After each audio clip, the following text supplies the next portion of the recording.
नमस्ते मित्रों, श्री सत्यसाई लक्ष्मी मोहन विद्यालय से गामित प्रज्ञा एस आप सबका हार्दिक स्वागत करती हूँ। कक्षा 6 विषय हिंदी, इकाई 2 अनूठे इंसान। साहित्य प्रकार है प्रसंग वर्णन। बच्चों, अब हम अनूठे इंसान इकाई के बारे में देखेंगे। बच्चों, इकाई 2 है अनूठे इंसान। तो बच्चों, अनूठे इंसान हमें किसे कहते हैं उसके बारे में जब हम इकाई को पढ़ेंगे तब हमें पता चल जाएगा कि अनूठे इंसान कैसे होते हैं। तो इस इकाई में 2 प्रसंग है। तो बच्चों, इस इकाई में हमें 2 प्रसंग दिए हुए हैं। प्रथम प्रसंग फ्रांस के महान शासक नेपोलियन बोनापार्ट के बचपन पर आधारित है। तो प्रथम प्रसंग जो है वो फ्रांस के महान शासक नेपोलियन बोनापार्ट के बचपन पर आधारित है, जो हमें सत्य एवं प्रामाणिकता की राह पर चलने की प्रेरणा देता है। तो नेपोलियन बोनापार्ट का जो प्रसंग है वो हमें सत्य एवं प्रामाणिकता की राह पर चलने की प्रेरणा प्रोत्साहन देता है। जबकि दूसरे प्रसंग में केरल की देशभक्त लड़की कौमुदी के सच्चे दान का निरूपण है और दूसरे प्रसंग में केरल की एक देशभक्त लड़की कौमुदी के सच्चे दान का निरूपण किया गया है। तो बच्चों, आज हम इस वीडियो में प्रथम प्रसंग को समझेंगे। तो बच्चों, प्रथम प्रसंग है ऐसा था नेपोलियन। तो आवो हतो नेपोलियन। नेपोलियन जब छोटा लड़का था तभी से वह सत्यवादी था। बच्चों, सत्यवादी का मतलब है हमेशा सच बोलने वाला। तो नेपोलियन જ્યારે નાનો હતો ત્યારથી જ તે सत्यवादी હતો। एक दिन वह अपनी बहन इलाइजा के साथ आँख मिचौनी खेल रहा था। बच्चों, आँख मिचौनी जो एक खेल का नाम है जिसे हम लुका छिपी का खेल कहते हैं। तो एक दिवस नेपोलियन પોતાની બહેન इलाइजा સાથે સંતા કુકડી રમી રહ્યો હતો। इलाइजा छिपी थी और नेपोलियन उसे ढूंढने के लिए इधर उधर दौड़ रहा था। इलाइजा છુપાઈ ગઈ હતી અને નેપોલિયન તેને શોધવા માટે આમ તેમ દોડી રહ્યો હતો। अचानक वह एक लड़की से जा टकराया। बच्चों, अचानक का मतलब है एकाएक और टकराना यानी कि धक्का लगाना। तो अचानक એટલે કે नेपोलियन एक छोकरी साथे भटकायो। लड़की अमरूद बेचने के लिए ले जा रही थी અને જે છોકરી હતી તે જામફળ વેચવા માટે જતી હતી। नेपोलियन ने टकराने से उसकी टोकरी नीचे गिर पड़ी અને नेपोलियनના ધક્કાથી એની જે ટોપલી હતી તે નીચે पड़ी गई। कीचड़ होने के कारण उसके सारे अमरूद खराब हो गए અને ત્યાં कीचड़ કાદવ હોવાના કારણે એના બધા જામફળ खराब થઈ ગયા। वह रोती हुई कहने लगी, अब माँ को मैं क्या जवाब दूंगी। અને એ છોકરી રડવા માંડે છે અને રડતી રડતી કહેવા લાગી કે હવે હું મારી માને શું જવાબ આપીશ। इलाइजा कहने लगी, चलो भैया हम यहाँ से भाग चले। इलाइजा नेपोलियन ने શું કહે છે કે ચાલ ભાઈ આપણે અહીંથી ભાગી જઈએ। नहीं बहन, हमारे कारण ही तो इसकी हानि हुई है। बच्चों, हानि का मतलब है नुकसान होना। तो ना बहन, આપણા લીધે તો તેને नुकसान થયું છે। यह कहकर नेपोलियन ने जेब में रखे 3 छोटे सिक्के उस लड़की को देकर कहा, बहन मेरे पास ये 3 ही सिक्के हैं, तुम उन्हें ले लो। આમ કહીને નેપોલિયને એના ખિસ્સામાં 3 નાના સિક્કા હતા તે કાઢીને તે છોકરીને આપતા કહ્યું, બહેન, મારી પાસે આ 3 જ સિક્કા છે, તું આ લઈ લે. इन 3 સિક્કો से क्या होगा? અને એ છોકરી શું જવાબ આપે છે? આ 3 સિક્કાથી શું થશે? मेरी माँ मुझे बहुत मारेगी. लड़की ने कहा, મારી માँ મને ખૂબ મારશે, છોકરીએ કહ્યું. અચ્છા, તો તુમ હમારે સાથ ચલો. સારું, તો તું અમારી સાથે ચાલ. हम तुम्हें अपनी माँ से और पैसे दिलवा देंगे. અમે તને મારી મા પાસેથી બીજા પૈસા અપાવી દઈશું. તો વિદ્યાર્થી મિત્રો, અહીં આપણે ચિત્રોમાં આપણને બતાવ્યું છે કે આ નેપોલિયન છે, એની બેન ઇલાઇઝા છે અને આ જામફળ વેચવાવાળી છોકરી છે જેના હાથમાંથી ટોપલી નેપોલિયનના ધક્કાથી એના હાથમાંની જે ટોપલી હોય છે એ નીચે પડી જાય છે અને એના બધા જામફળ નીચે પડી જાય છે અને એ એની મમ્મીને શું જવાબ આપશે એના કારણે એ અહીં રડી રહી છે અને જે નેપોલિયન છે એ એના ખિસ્સામાંથી 3 નાના સિક્કા કાઢીને એ છોકરીને આપે છે.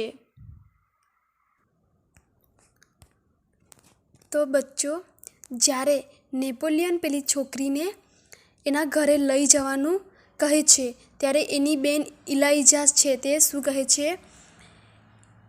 इस पर इलाइजा ने नेपोलियन से कहा, भैया इसे घर ले चलोगे तो माँ नाराज होगी. આ સાંભળીને ઇલાઇજાએ નેપોલિયનને કહ્યું, ભાઈ, આને ઘેર લઈ જઈશું તો માँ नाराज થશે. बच्चों, यहाँ पर शब्दार्थ है नाराज का मतलब है अप्रसन्न, नाखुश. नेपोलियन नहीं माना. वह उस लड़की को अपने साथ घर ले गया અને નેપોલિયન તો માન્યો નહીં. તે પેલી છોકરીને પોતાની સાથે ઘેર લઈ ગયો.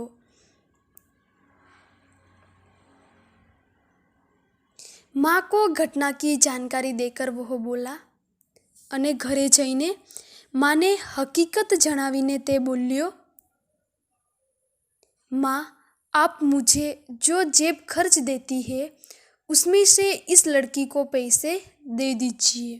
અને એ શું હકીકત જણાવીને માને શું કહે છે કે માં, તમે મને જે ખિસ્સા ખર્ચી આપો છો, જે ખર્ચો કરવા માટે જે પૈસા આપો છો તેમાંથી આ છોકરીને પૈસા આપી દો. ઠીક હે. માં શું જવાબ આપે છે? ठीक छे, मैं तुम्हारी सच्चाई से खुश हूँ, मगर याद रखना अब तुम्हें 1 महीने तक जेब खर्च के लिए कुछ भी नहीं मिलेगा. माँ ने कहा. શું કહે છે માં કે ઠીક છે, હું તારી સચ્ચાઈથી ખુશ છું, પરંતુ યાદ રાખજે હવે પછી તને 1 મહિના સુધી તારો ખિસ્સા ખર્ચી માટે તને કંઈ પણ નહીં મળે. માએ કહ્યું. ઠીક હે માં. નેપોલિયન શું જવાબ આપે છે? ઠીક છે માં. નેપોલિયન ने हंसते हुए कहा. નેપોલિયન ने हंसता हंसता કહ્યું. माँ ने उस लड़की को 2 बड़े सिक्के दिए. वह खुशी खुशी घर लौट गई. માએ તે છોકરીને 2 મોટા સિક્કા આપ્યા અને તે ખુશખુશાલ થતી ઘેર ચાલી ગઈ.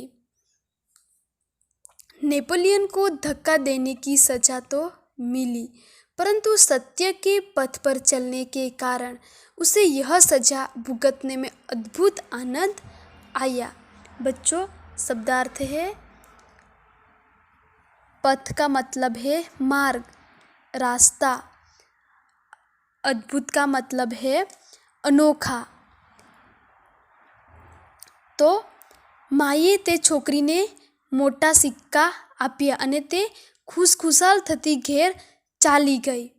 અને નેપોલિયનને છોકરીને ધક્કો મારવાની સજા તો મળી, પરંતુ સત્યના માર્ગે ચાલવાને લીધે તેને આ સજા ભોગવવામાં અનેરો આનંદ આવ્યો.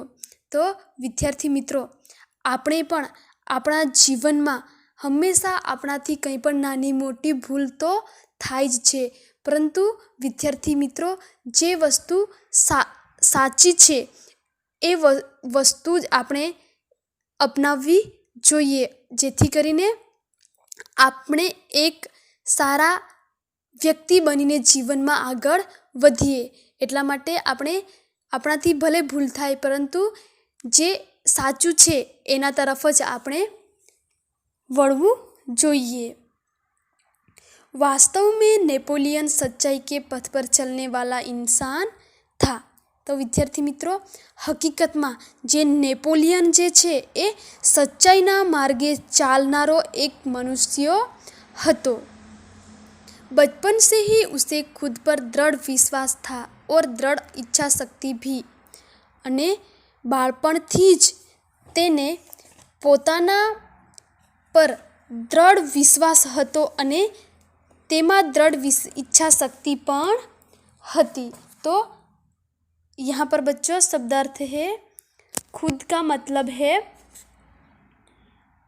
अपने आप पर, और दृढ़ का मतलब है मजबूत, और इच्छा शक्ति का मतलब है मनचाही वस्तु प्राप्त करने की शक्ति. तो बच्चों, नेपोलियन के इस प्रसंग से हमें यह सीखना चाहिए कि हमें भी हमारे जीवन में ये ध्यान रखना ज़रूरी है कि हमें कभी भी किसी का नुकसान न करना चाहिए, और यदि भूल से कुछ गलती से किसी का कुछ नुकसान हो जाए तो नेपोलियन की तरह एक सच्चा व्यक्ति बनकर हमें आगे बढ़ना चाहिए. तो बच्चों, मैं आशा रखती हूँ कि आपको नेपोलियन का बचपन का जो एक प्रसंग है उनके बारे में आपको अच्छी तरह समझ आ गई होंगी, और जो दूसरा प्रसंग है उनके बारे में हम अगले वीडियोस में देखेंगे. बच्चों, यहाँ पर मैंने होमवर्क के लिए शब्दार्थ लिखे हैं और यहाँ पर प्रश्नों लिखे हैं, जिसमें प्रश्न 1 है, निम्नलिखित प्रश्नों के उत्तर एक एक वाक्य में दीजिए. पहला प्रश्न है, नेपोलियन की बहन का नाम क्या था? दूसरा है, नेपोलियन अपनी बहन के साथ कौन सा खेल खेल रहा था? तीसरा है, नेपोलियन किससे टकराया? चौथा है, नेपोलियन कैसा इंसान था? प्रश्न 2, निम्नलिखित प्रश्नों के उत्तर 4-5 वाक्य में लिखिए. पहला है, नेपोलियन और उसकी बहन के स्वभाव में क्या अंतर था? दूसरा है, नेपोलियन लड़की को अपने घर क्यों ले गया? तीसरा है, आप नेपोलियन की जगह होते तो क्या करते? चौथा है, आप अपने जेब खर्च का उपयोग किस प्रकार करते हैं? तो बच्चों, शब्दार्थ और प्रश्नों का उत्तर होमवर्क में आपको नोटबुक के अंदर लिखकर भेजना है. धन्यवाद.